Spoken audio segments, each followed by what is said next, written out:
পারে। সেই জন্য এই হাত ধোয়াটা কতটা জরুরি সেটা আমাদের যে ডাক্তারবাবুরা আছেন ওনারা আপনাদের একটু বলবেন হাত ধোয়াটা কতটা জরুরি।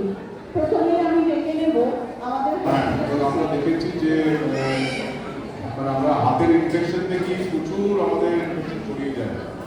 তো আমরা হাসপাতালেও দেখি, বাড়িতেও দেখি, বাইরে দেখি, বিশেষ করে যে পেশেন্ট আমাদের যে অনেক জন্ডিস দেখি আমরা জন্ডিস যখন দেখি তখন আমরা যে হাত না ধুলে যে খাবারগুলো রান্না হচ্ছে, খাবারগুলো তৈরি হচ্ছে, সেগুলো থেকে জীবাণুগুলো ক্যারি হয়ে যায়।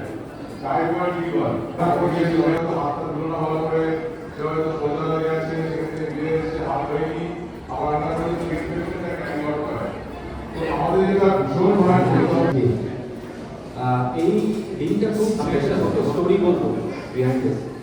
এই 1847 সালে ভিয়েনা জেনারেল হসপিটালে একজন ডাক্তার ছিলেন, তার নাম হচ্ছে ডক্টর ইগনাস সেমেনওয়াইজ।